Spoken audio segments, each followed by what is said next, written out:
Vamos a hablar un poco sobre los certificados de incapacidad y sus efectos en la relación laboral. Yaris, ¿cómo estás? Buenos días, gracias por la paciencia, que hoy es un día de agenda llena, pero de verdad que agradecidos porque estés con nosotros.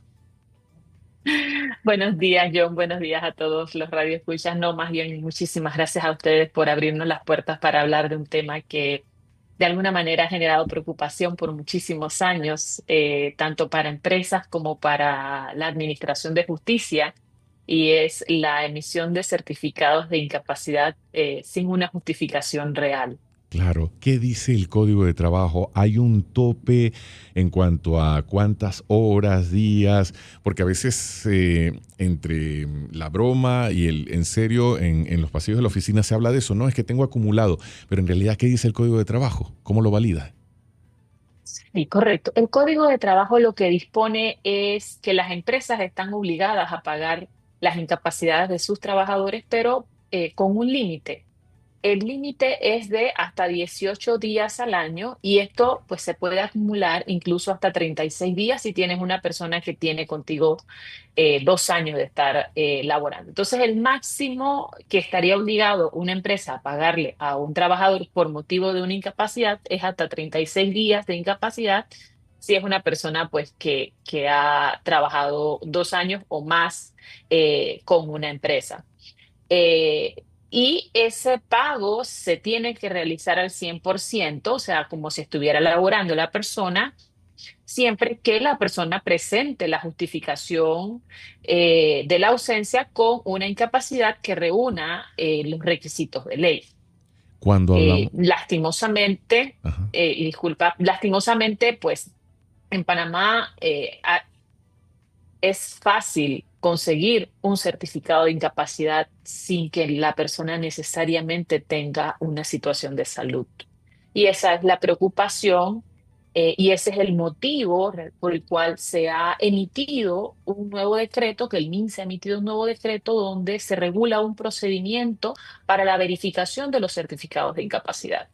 Y justo eso te quería preguntar, porque, a ver, voy a leer textualmente y entre comillas, debe ser expedidos por facultativos idóneos, estar prenumerados, contener el número de registro de la Dirección General de Salud que le otorga al facultativo, el nombre completo de esta dirección, número de teléfono, el nombre de la institución pública, ya sea Caja de Seguro Social o el Ministerio de Salud o clínica privada, donde labora el facultativo. Esto dice el Código de Trabajo. Y ahora con lo que tú anotas Correcto. del Ministerio de Salud sería ¿cómo vemos esa figura? Que lo actualiza, podría ser. A ver, la nueva regulación de alguna manera refuerza lo que ya establece el Código de Trabajo y lo que ya establecían algunas normas anteriores en relación a la expedición de certificados de incapacidad. O sea, estos requisitos se mantienen, pero refuerzan el hecho de que las empresas pueden hacer una investigación sobre la veracidad del certificado de incapacidad. Otro de los requisitos que deben tener los certificados de incapacidad, aparte de los requisitos que debe contener el mismo documento y que cuando a una empresa le entregan un certificado de incapacidad, puede verificar que el certificado contenga esos datos que dice tanto el Código de Trabajo como el Decreto 17.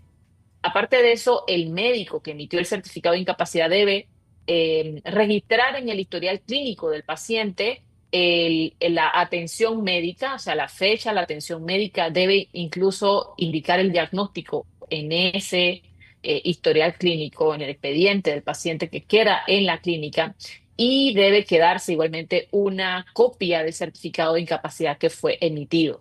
Dice este decreto que si el certificado no cumple con estos requisitos, o sea, el mismo documento como tal, pero aparte el registro que tiene que hacer el médico en la clínica, si no se cumplen estos requisitos, ese certificado se consideraría nulo.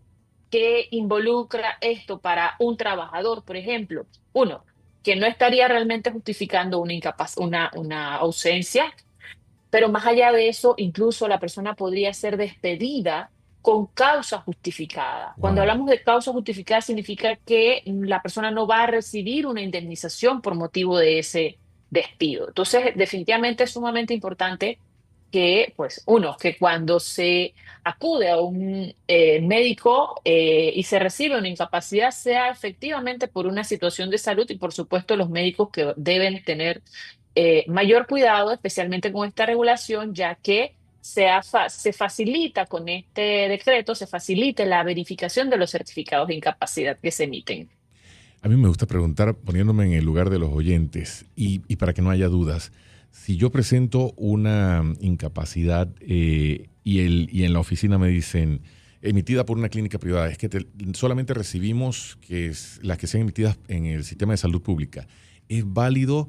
El trabajador tiene la libertad de escoger el lugar donde desea recibir la atención médica y que se emita el documento. Correcto. Los trabajadores tienen libertad de acudir al médico que ellos elijan.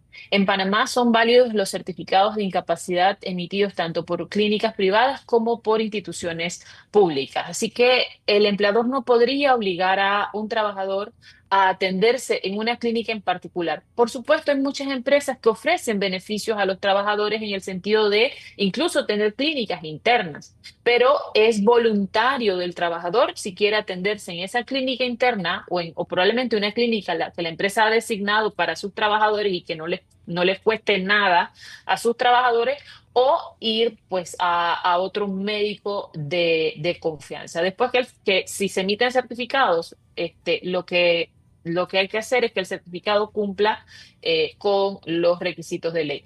¿Cuál es la preocupación de las empresas y por qué? Sí, en algunos lugares podrían, de hecho a mí me han preguntado muchos clientes, ¿puedo pedirle a esa persona que vaya a una clínica en particular? Y la respuesta es no. Pero ¿por qué esta pregunta o por qué esta preocupación de las empresas? Porque se da una presentación indiscriminada de certificados de incapacidad y muchas veces se tiene la sospecha de que esos certificados no son debido a motivos de salud. Nos hemos encontrado, mira, para contarte así una anécdota de un cliente que le pasó, que un trabajador presenta un certificado de incapacidad por un día. Ese mismo día era la fiesta de Navidad de la empresa y él fue a la fiesta de Navidad de la empresa. No te creo. Entonces, ¿de qué incapacidad estamos hablando? Claro, claro. O Y sea, así como esos hay sí, muchos el casos certificado y de incapacidad, pero de repente en redes sale reflejado por allí que estaba de viaje. Entonces, de viaje las cosas o en deben... la playa Exacto. o incluso ejerciendo labores remuneradas. Por ejemplo, vi otro caso para contarte otro caso de una persona que trabajaba en una empresa y en ciertos días del mes la persona se incapacitaba. Y después descubrieron que la persona era mariachi. Entonces, él, No, pues cuando le tocaba un evento, un toque. él presentaba una incapacidad para poder hacer esta labor remunerada. Entonces, Wow. definitivamente las incapacidades no son para ir a la playa, para irse de viaje, para irse de compras. Son para reposo, o sea, te los emiten porque se entiende que no puedes realizar tus labores habituales y la idea es que puedas utilizar ese tiempo para descansar y recuperarte de la enfermedad que estás padeciendo. ¿Qué pasa a partir del 12 de octubre? A partir del 12 de octubre, tanto los empleadores como los administradores de justicia van a tener la facilidad de solicitar la verificación de los certificados de incapacidad. Es una solicitud que se puede hacer ante la Dirección Regional de Salud que corresponda, que de pronto la que les quede más cerca al lugar, y la Dirección Regional puede comisionar a algunos funcionarios para que incluso acudan a las clínicas que emitieron los certificados de incapacidad y puedan verificar el historial del paciente para confirmar la veracidad del certificado. ¿Qué debería tener ese historial? Definitivamente el diagnóstico de la atención, la fecha de la atención, el diagnóstico. Debe estar igualmente el certificado de incapacidad en ese historial de la persona y pues podrían incluso hacer algunas verificaciones adicionales para confirmar que es un certificado de incapacidad que justificado, que efectivamente se emitió por motivos de salud.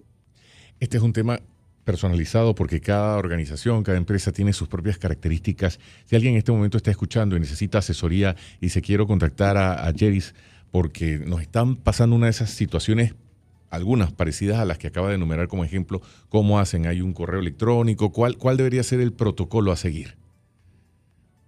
No hay un protocolo como tal, yo estoy disponible 100%, A ya la sea que primera me quieran llamada. contactar a través de redes sociales. Tengo tres redes sociales que son las que utilizo más: Facebook, LinkedIn, Instagram. El número de teléfono de nuestra oficina también, el 830-2190.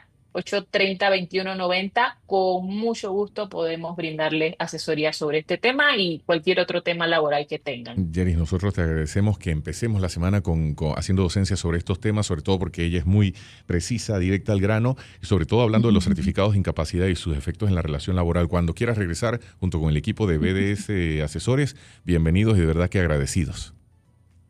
Gracias a ustedes. Yeris Nielsen, socia y abogada de BDS Asesores.